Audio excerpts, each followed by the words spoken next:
வணக்கம். இது people English series. இன்னைக்கு வீடியோல நாம have about you and what about you இந்த 2 கொஸ்டின்ஸ் எந்த இடத்துல எதை யூஸ் பண்ணணும் அப்படின்னு தெரிஞ்சுக்க போறோம். பொதுவா நாம யாரையாவது ஒருத்தரை பாக்குறப்போ நான் வந்து டீச்சரா இருக்கேன் நீங்க அப்படின்னு கேட்கறதுக்கு, இல்ல ஒரு இடத்துக்கு போறீங்க சாப்பிட போறீங்க அப்படின்னா நான் வந்து பூரி சாப்பிடலான் இருக்கேன் நீ அப்படின்னு கேட்கறதுக்கு, நான் நேத்துதான் ஒரு ட்ரெஸ் புதுசா வாங்கினேன் நீ அப்படின்னு கேட்கறதுக்கு, நம்ம எப்பவுமே கான்வர்சேஷனை வந்து கண்டினியூ பண்றதுக்காக நான் இதை செஞ்சேன் நீ அப்படின்னு அடுத்தவங்க கிட்ட ஒரு கேள்வி கேட்போம். இந்த மாதிரி கேட்கிற இடத்துல எல்லாம் நாம ஹவ் அபவுட் யூ இல்லைன்னா வாட் அபவுட் யூவை ஜென்ரலா யூஸ் பண்ணுவோம். நிறைய பேரு இது ரெண்டத்தையுமே இன்டர்சேஞ்சபிளி யூஸ் பண்ணுவாங்க. ஆனா கூட இது ரெண்டுக்குமே டிஃபரன்ஸ் இருக்கு. அது என்ன அப்படின்றது இந்த வீடியோல நம்ம தெரிஞ்சுக்கலாம்.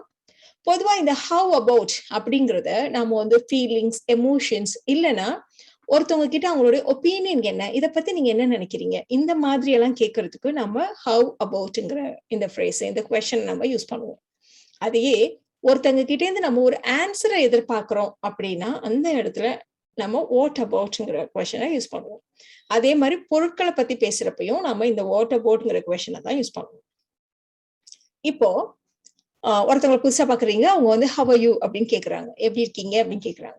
ஸோ இந்த இடத்துல நான் நல்லா இருக்கேன் நீங்க எப்படி இருக்கீங்க அப்படின்னு கேட்கறதுக்கு நம்ம I am great how about you அப்படின்னு நம்ம கேட்போம். நீங்க எப்படி இருக்கீங்க அப்படின்னு கேட்கறதுக்கு இந்த இடத்துல நம்ம பொருளை பத்தி எதுவும் பேசல, பட் நீங்க எப்படி ஃபீல் பண்றீங்க, உங்க உடம்பு எப்படி இருக்கு, இந்த மாதிரி கேட்கறதுனால நம்ம வந்து I am great how about you அப்படின்னு நம்ம கேட்கிறோம்.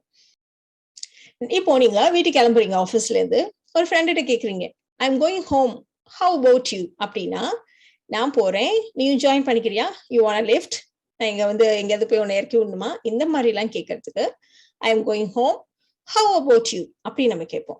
இதே இடத்துல நான் வீட்டுக்கு கிளம்பிட்டேன் நீ என்ன செய்ய போற, நீ கிளம்பலையா இன்னும், அந்த மாதிரி நம்ம கேட்கறதா இருந்தா ஐ am going home what about you அப்படி நம்ம கேட்போம். சோ இன்னைக்கு நாங்க படம் பார்க்க போறோம் நீ எப்படி அப்படின்னு நம்ம கேட்கிறோம்னு வச்சுக்கோங்களேன். இதை நம்ம 2 விதமா கேட்கலாம். ஒண்ணு, நாங்க படம் பார்க்க போறோம் நீயும் ஜாயின் பண்ணிக்கிறியா அப்படி கேட்கலாம். இல்லைன்னா நாங்க படம் பார்க்க போறோம் இன்னைக்கு உன்னுடைய பிளான் என்ன, நீ என்ன செய்ய போற இன்னைக்கு ஈவினிங், அந்த மாதிரியும் நம்ம கேட்கலாம். சோ ஃபர்ஸ்ட் இன்விடேஷன் நீயும் வரியா அப்படின்னு கேட்கறதா இருந்தா நாம ஹவ் அபவுட் யூவை யூஸ் பண்ணுவோம். இன்னைக்கு உன்னோட பிளான் என்ன, நீ என்ன செய்ய போற அப்படின்னு கேட்கறதா இருந்தா நாம வாட் அபவுட் யூ அப்படின்னு நம்ம கேட்போம். சோ ஃபர்ஸ்ட் நீயும் ஜாயின் பண்ணிக்கிறியா அப்படின்ற ஒரு இன்விடேஷனோட கூப்பிடுறதா இருந்தா going to watch movie tonight how about you அப்படி நம்ம கேட்போம். இதே இடத்துல நீ என்ன செய்ய போற அப்படின்னு கேட்கறதா இருந்தா we are going to watch a movie tonight what about you அப்படி நம்ம கேட்போம். அதே மாதிரி ஒருத்தவங்க பொருட்களை பத்தி பேசுறோம்.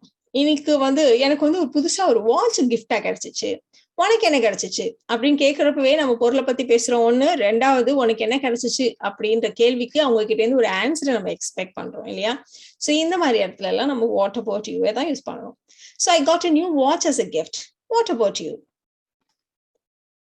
நான் வந்து 2 ட்ரெஸ் வாங்கினேன் இல்ல 5 ட்ரெஸ் வாங்கினேன், நீ எத்தனை வாங்கினேன். சோ இந்த மாதிரி கேட்கிறப்பயும் நாம ஆன்சரை தான் எதிர்பார்க்கிறோம் இல்லையா. சோ இது ஃபீலிங்ஸ் அண்ட் எமோஷன்ஸை பத்தினது இல்ல, ஒப்பீனியனை பத்தினதும் இல்ல. So how many dresses did you buy அப்படின்னு கேட்டா நான் 5 வாங்கினேன் நீ எத்தனை வாங்கின அப்படின்னு நம்ம பதில் சொல்றதுக்கு ஃபைன் வாட் அபவுட் யூ அப்படி நம்ம கேட்போம். அதே மாதிரி பாசிபிலிட்டிஸ் அண்ட் சஜஷன்ஸ் சொன்னோம். பாசிபிலிட்டிஸ் என்ன செய்யலாமா, உனக்கு ஓகேவா, இந்த மாதிரி கேட்கறதுக்கு. இன்னைக்கு வீடு கிளீன் பண்ணலாமா அப்படின்னு கேட்கறதுக்கு how about cleaning the house today அப்படின்னு நம்ம கேட்போம். அதுக்கு ஆப்போசிட்ல உள்ளவங்க என்ன மாதிரி வேணா பதில் சொல்லலாம். ஓகேன்னு சொல்லலாம், இல்ல இல்ல நான் வெளில போறேன் இன்னைக்கு அப்படி சொல்லலாம், no way I am going out, இந்த மாதிரிலாம் நம்ம ரிப்ளை பண்ணலாம். அடுத்தது, இந்த வீக்கெண்ட்ல என்ன பண்ணலாம் அப்படி நீங்க பேசுறப்போ ஒரு பாசிபிலிட்டிஸ் இல்ல ஒரு சஜஷன் நீங்க சொல்றீங்க. இந்த வாரம் நம்ம சாம் வீட்டுக்கு போலாமா அப்படி. So how about visiting our friend Sam this weekend? இந்த மாதிரிலாம் நம்ம சஜஷன் சொல்றப்ப நம்ம how about அப்படிங்கிற ஃப்ரேஸை யூஸ் பண்ணுவோம். So what about அப்படிங்கிறப்போ ஒருத்தவங்க கிட்ட இருந்து ஆன்சர் எதிர்பார்க்கிறப்போ, உனக்கு மண்டே ஒரு எக்ஸாம் இருக்குல்ல அதை பத்தி என்ன பண்ணிருக்க அப்படிலாம் கேட்கறதுக்கு. இல்ல ஒருத்தர் வெளியூர் போறாரு அப்படின்னா அப்படியா நீங்க போறீங்களா, உங்க பேரண்ட்ஸ் தனியா இருப்பாங்களே அவங்களுக்கு என்ன நீங்க ஏற்பாடு பண்ணிருக்கீங்க, இந்த மாதிரி எல்லாம் கேட்கறதுக்கு. சோ இந்த மாதிரிலாம் கேட்கிறப்போ நம்ம அவங்க கிட்ட இருந்து ஒரு ஆன்சர் எக்ஸ்பெக்ட் பண்றோம் இல்லையா. So what about the English test on Monday இல்ல வாட் அபவுட் யுவர் பேரண்ட்ஸ் அப்படின்னா நீங்க அவங்க கிட்ட இருந்து இன்னும் கொஞ்சம் டீடைல்டா ஆன்சர் எதிர்பார்க்குறீங்க. இங்க 2 சென்டென்ஸ் இருக்கு. சோ ஃபர்ஸ்ட் சென்டென்ஸ் பாருங்களேன், I thought of making dosa for dinner. நீங்க என்ன நினைக்கிறீங்க அப்படின்னு நம்ம கேட்கலாம். நான் இன்னைக்கு நைட்டு தோசை செய்யலான் இருக்கேன், நீங்க என்ன நினைக்கிறீங்க. So I thought of making dosa for dinner whether it is what about you or how about you. அடுத்தது நாங்க எல்லாரும் தோசை சாப்பிட்டோம், நீ என்ன சாப்பிட்ட அப்படி கேட்கறதுக்கு. So we all had dosa for dinner. நீ அப்படி கேட்கறதுக்கு. So இந்த இடத்துல எதுல how about you யூஸ் பண்ணுவோம், எதுல what about you யூஸ் பண்ணுவோம்.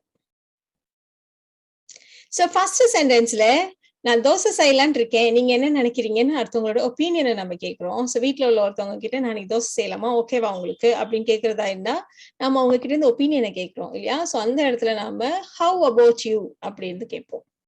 அதுவே நாங்கெல்லாம் தோசை சாப்பிட்டோம், நீ என்ன சாப்பிட்ட அப்படின்றப்ப அவங்க கிட்ட இருந்து ஒரு ஆன்சர் எதிர்பார்த்து கேட்கிறோம் இல்லையா, நீ என்ன சாப்பிட்ட அப்படின்ட்டு. ஸோ அந்த இடத்துல நம்ம வாட் அபவுட் யூவை யூஸ் பண்ணுவோம். So we all hate dosa for dinner, what about you. So இந்த வீடியோல நாம how about you and what about you இந்த questions எந்த இடத்துல எதை கேட்கணும் அப்படின்னு தெரிஞ்சுக்கிட்டோம். இந்த வீடியோ உங்களுக்கு யூஸ்ஃபுல்லா இருக்கும்னு நினைக்கிறேன். Thank you so much.